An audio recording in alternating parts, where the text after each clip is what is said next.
Question number 2 is if z1 is equal to 2 plus 7 iota and z2 is equal to 4 minus 3 iota तो verify that। अब इसका जो part number 1 है that is z1 plus z2 का ऊपर बार या conjugate भी आप इसको बोलते हैं विच इज़ इक्वल टू z1 का सेपरेट कॉन्जुकेट प्लस z2 का कॉन्जुकेट या फिर बार। अब जो ये बार आ रही है ना, इस बार का मतलब होता है कि आपने आयोटा वाली वैल्यू का साइन चेंज करना होता है। लेकिन अगर आप देखें, अगर इसका लेफ़्ट हैंड साइड को हमने इसको वेरीफाई करवाना है कि जो लेफ़्ट हैंड साइड है वो राइट हैंड साइड के इक्वल है, यानी दोनों का ना आंसर हमारे पास इक्वल आना चाहिए। ये हमने पहले भी सवाल किया है बिल्कुल इस तरह का एक्सरसाइज 1.2 में। तो z1 की वैल्यू क्या दी हुई है 2 plus 7 iota. Left hand side को पहले सॉल्व करेंगे देन हम राइट हैंड साइड को सॉल्व करेंगे। z1 की वैल्यू 2 प्लस 7 आयोटा दी हुई है, z2 की जो वैल्यू है वो है 4 माइनस 3 आयोटा। रियल पार्ट को रियल में ऐड करना है, इमेजिनरी पार्ट को इमेजिनरी पार्ट में ऐड करना होता है। तो 2 प्लस 5 6, 7 माइनस 3 4 आयोटा। अब इस बार का मतलब होता है आयोटा के साथ वाली वैल्यू का हमने साइन चेंज करना होता है। मैंने साइन चेंज किया तो 6 माइनस 4 आयोटा आ गया। एक साइड का तो आंसर आ गया। अब दूसरी वाली साइड का आंसर हमने कैसे करना है कि पहले z1 के ऊपर हमने बार को सॉल्व करना है, फिर z2 के ऊपर सॉल्व करना है, फिर जो आंसर आएगा उनको ऐड करना है। अब z1 तो था 2 प्लस 7 आयोटा, तो अगर मैं इसका कॉन्जुगेट लूँ या इसका बार अप्लाई करूँ तो इसका मतलब होगा अब मेरे पास आयोटा का साइन चेंज हो जाएगा, दैट इज़ 2 माइनस 7 आयोटा। इसी तरह z2 हमारे पास था 4 माइनस 3 आयोटा। कॉन्जुगेट अप्लाई करने के बाद 4 प्लस 3 आयोटा आ गया। फिर सिंपल वही करना है कि रियल को रियल के अंदर ऐड करना है और इमेजिनरी को इमेजिनरी पार्ट के अंदर ऐड करना है। 2 प्लस 4 इज इक्वल टू 6, तो 3 minus 7 minus 4 iota. Left hand side equal to right hand side आ गई, तो मेरे पास ये पार्ट नंबर 1 प्रूव्ड हो गया। पार्ट नंबर 2 को देखते हैं। अब वो है जी z1 z2, पहले इनको मल्टीप्लाई करवाना है, फिर उनका कॉन्जुगेट लेना है और वो इक्वल आना चाहिए। z1 conjugate multiply z2 conjugate. ठीक हो गया जी। पहले हमने वही अगेन स्टेप करना है कि z1 की वैल्यू पुट कर ली, z2 की वैल्यू पुट की, उन दोनों को आपस में मल्टीप्लाई करवाना है। फिर जो आंसर आएगा उस पर बार अप्लाई करनी है, यानी आयोटा वाली वैल्यू का साइन चेंज करना है। 2 को मल्टीप्लाई किया 4 से, 2 4 are 8, 2 3 are 6, plus minus minus iota भी आ गया हमारे पास। ठीक हो गया। अब ये सेकंड स्टेप हम कर रहे हैं इसका कि 7 आयोटा को भी इसके साथ मल्टीप्लाई करवाना है।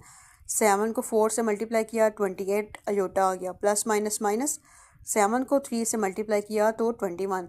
Iota iota jar iota square होता है, आयोटा स्केयर इक्वल होता है -1 के, तो माइनस माइनस इक्वल हो गया प्लस 21 के। ठीक हो गया। अब 21 और 8 होता है 29 के, प्लस 22 आयोटा ऐसे का ऐसा। अब कॉन्जुगेट है यानी बार अप्लाई हो रही है, इस बार अप्लाई की वजह से आयोटा का साइन मैंने चेंज करके माइनस कर दिया, तो 29 minus 22 iota is the answer of left hand side. Now we have to solve the right hand side of part number 2, that is z1 की वैल्यू होती है 2 प्लस 7 आयोटा, z2 की value 4 minus 3 iota. दोनों पे पहले मैंने अलहदा से कॉन्जुगेट अप्लाई किया तो मेरे पास आ गया 2 माइनस 7 आयोटा, 4 प्लस 3 आयोटा। अब इन दोनों को आपस में मल्टीप्लाई करवाना है। 2 4 are 8, 2 3 are 6 iota, 7 4 are 28 iota, plus minus minus plus minus minus 7 3 are 21 iota, iota के साथ मल्टीप्लाई हो गया, आयोटा स्केयर आ गया। आयोटा स्केयर की जो वैल्यू होती है वो -1 होती है। अब ये वाला माइनस और ये माइनस इकट्ठा होकर प्लस 21 बन गया। 8 वैसे का वैसा आ गया, तो प्लस माइनस माइनस 28 में से 6 को माइनस करें -2 आयोटा होता है, आयोटा का साइन आ गया। तो 8 plus 21 that is equal to 29 minus 22 iota. तो लेफ्ट हैंड साइड इक्वल आ गई राइट हैंड साइड के, तो यही तो हमने प्रूव करना था। इसी तरह जो इसका पार्ट नंबर 3 है वो हमारे पास फ्रैक्शन की फॉर्म में आ गया। फ्रैक्शन की फॉर्म में भी सॉल्व पहले आपने सिंपल उसको डिवाइड करना है, लेकिन डिवाइड करने के लिए आपने ये भी ध्यान करना है कि मेरे पास नीचे जो डिनोमिनेटर वाली वैल्यू है उसमें आयोटा नहीं आना चाहिए। अगर आयोटा आता है डिनोमिनेटर में तो उसको आपने रैशनलाइजेशन के ज़रिए ख़त्म करवाना होता है। पहले हम जो लेफ़्ट हैंड साइड है उसको सॉल्व करते हैं, दैट इज़ z1 z2 का whole conjugate which is equal to z1 का कॉन्जुगेट डिवाइडेड बाय z2 का कॉन्जुगेट। लेफ्ट हैंड साइड को लेते हैं, सॉल्व करते हैं, वैल्यूज़ को पुट करते हैं। z1 की वैल्यू 2 प्लस 7 आयोटा पुट की, z2 की वैल्यू 4 माइनस 3 आयोटा पुट की। अब यहाँ पे तो देखने से ही पता चल रहा है कि रैशनलाइजेशन हमने करनी है, तो 4 प्लस 3 आयोटा, 4 प्लस 3 आयोटा, ऊपर वाले को ऊपर वाले के साथ मल्टीप्लाई करवाने हैं, नीचे वाले को नीचे के साथ मल्टीप्लाई करवाने हैं। पहले नीचे वाले को देखें कि 4 - 3 अयोटा 4 + 3 अयोटा, क्या मैं इसको ये लिख सकती हूँ 4 का होल स्क्वायर माइनस 3 अयोटा का होल स्क्वायर? हाँ मैं लिख सकती हूँ, क्योंकि मुझे पता है कि a square minus B square is equal to a + b और a - b के इक्वल होता है। ये स्क्वायर का फार्मूला होता है। ये तो फिंगर टिप्स पे आपकी होना चाहिए। अब इस 2 को इस पूरे के साथ मैंने मल्टीप्लाई करवाना है। 2 4 time 8, 2 3 time 6 iota, 7 4 time 28 iota, 7 3 time 21 iota square आ गया। अब अयोटा स्क्वायर इक्वल होता है -1 के, तो ये प्लस माइनस -21 आ गया।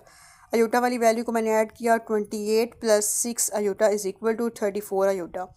तो 8 - 21 अयोटा अगर हम करते हैं तो हमारे पास आता है -13 + 34 अयोटा आ जाता है। अब यहाँ पे 4 का स्क्वायर 16 होता है, 3 का स्क्वायर होता है 9।